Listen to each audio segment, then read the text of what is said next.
Capítulo 7. Nabucodonosor, rei da Babilônia, derrota Neco, rei do Egito, numa grande batalha e torna Jeoaquim, rei de Judá, seu tributário. Jeremias prediz a Jeoaquim as desgraças que iriam suceder, e este deseja matar o profeta. 419. 2 Reis 24. No quarto ano do reinado de Jeoaquim, rei de Judá, Nabucodonosor, rei da Babilônia, avançou com um grande exército até a cidade de Carabesa, junto do Eufrates, para fazer guerra à Síria. O príncipe desse país veio ao combate com grandes forças, e travou-se a batalha junto desse rio. Ele foi vencido e obrigado a se retirar, com muitas perdas. Nabucodonosor passou depois o Eufrates e conquistou toda a Síria até Pelusa. Não entrou dessa vez na Judéia, mas no quarto ano de seu reinado, que era o oitavo de Jeoaquim, avançou com um poderoso exército e ameaçou fortemente os judeus, caso não lhe pagassem tributo. Jeoaquim, atônito, resolveu aceitar a paz e pagou o tributo durante 3 anos. No ano seguinte, porém, ante o boato de que o rei do Egito iria fazer guerra ao da Babilônia, recusou-se a continuar pagando. Foi enganado, todavia, em suas esperanças. Os egípcios não se atreveram a combater os babilônios, como tantas vezes afirmara o profeta Jeremias. Ele havia predito que isso não aconteceria e que Jeoaquim punha em vão a sua confiança no auxílio egípcio. Dissera ainda a esse profeta que o rei da Babilônia tomaria Jerusalém e que os judeus seriam feitos escravos. Por mais verdadeiras que fossem essas profecias, entretanto, ninguém nelas acreditava. Não somente o povo as desprezava, como também os grandes zombavam delas. E ficaram de tal modo enraivecidos pelo fato de ele só predizer desgraças que o denunciaram ao rei, pedindo que o mandasse matar. Ele entregou o assunto ao seu conselho, do qual a maior parte foi de opinião que o condenassem.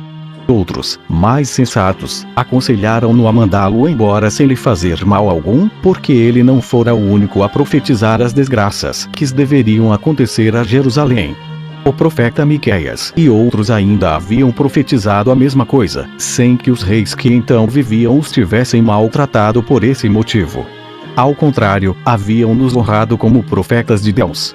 Assim, embora condenado à morte pela maior parte dos votos, Jeremias teve a sua vida preservada graças a esse conselho tão sensato.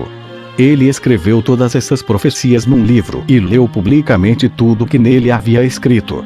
Fez isso diante do povo que estava reunido no templo depois de um jejum geral, no 9º mês do 5º ano do reinado de Jeoaquim, anunciando o que aconteceria à cidade, ao templo e ao povo. Os principais da assembleia arrancaram-lhe o livro das mãos, disseram a ele e a Baruque, seu secretário, que se retirassem para um lugar onde eles não os pudessem encontrar e levaram o livro ao rei. Ele mandou que fosse lido e ficou tão irritado que o rasgou e jogou-o no fogo. Ordenou então que fossem buscar Jeremias e Baruque a fim de matá-los. Porém eles já haviam fugido para evitar o furor do rei. Capítulo 8. Jeoaquim, rei de Judá, recebe Nabucodonosor, rei da Babilônia, em Jerusalém, o qual falta a palavra e o mata, bem com vários outros. Leva escravos 3.000 dos principais judeus, dentre os quais o profeta Ezequiel. Joaquim é colocado no trono como rei de Judá, no lugar de Jeoaquim, seu pai. 420. Pouco tempo depois, o rei Nabucodonosor veio com um grande exército, e o rei Jeoaquim, que não desconfiava dele e estava perturbado pelas predições do profeta, não se havia preparado para a guerra. Assim, ele o recebeu em Jerusalém, confiante na palavra que dera Nabucodonosor de não lhe fazer mal algum.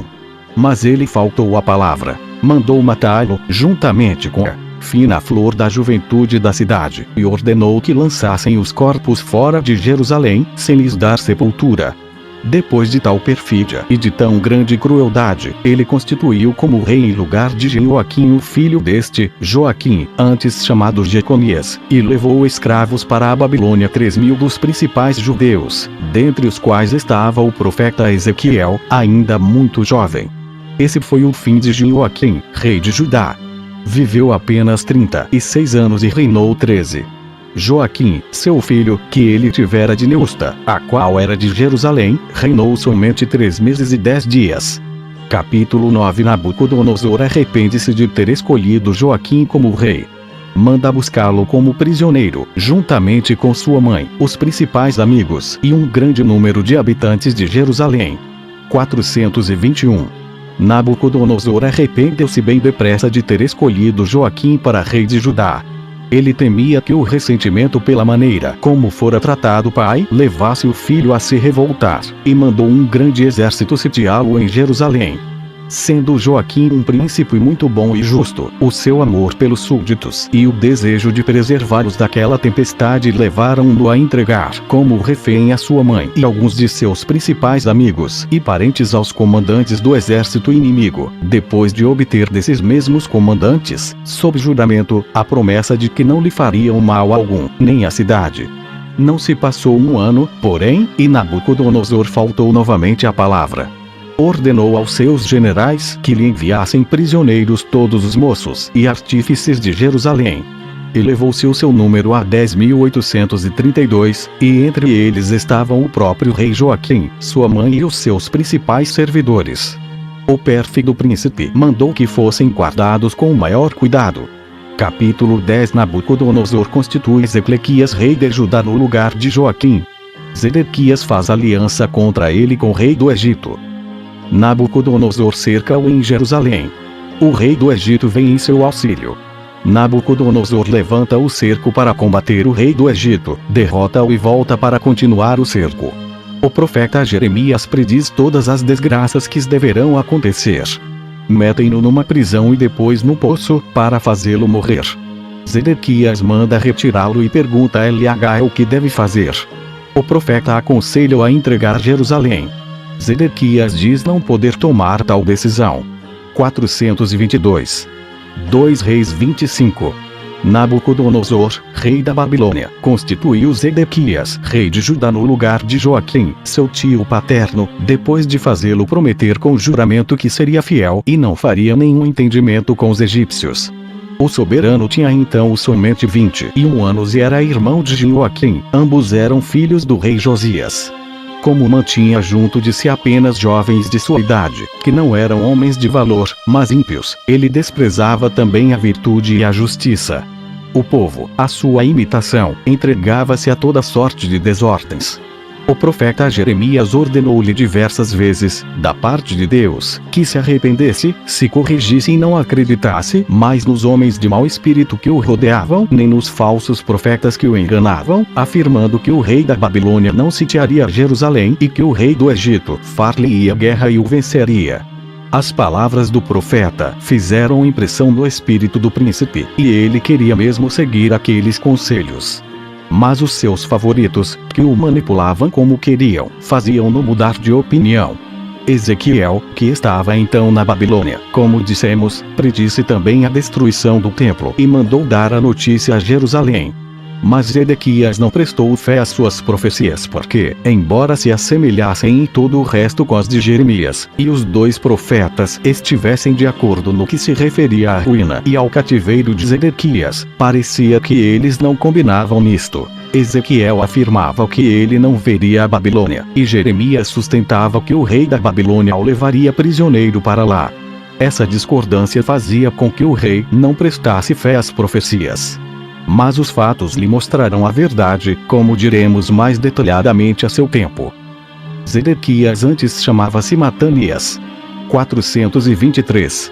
8 anos depois, Zedequias renunciou à aliança com o rei da Babilônia para fazer outra, com o rei do Egito, na esperança de que, unindo com este as suas forças, aquele não lhes pudesse resistir. Nabucodonosor, logo que soube disso, pôs-se em campo com um poderoso exército. Ele devastou a Judéia, apoderou-se das maiores praças fortes e sitiou Jerusalém. O rei do Egito veio com grandes forças em auxílio de Zedequias, e então o rei da Babilônia levantou o cerco para dar-lhe combate. Venceu numa grande batalha e o expulsou da Síria. Os falsos profetas, contudo, depois que Nabucodonosor levantou o cerco, continuaram a enganar Zedequias, dizendo-lhe que, em vez de ter motivo para temor de que ele fizesse guerra novamente, veria logo o regresso dos seus súditos que estavam na Babilônia, com todos os vasos sagrados que haviam sido roubados do templo.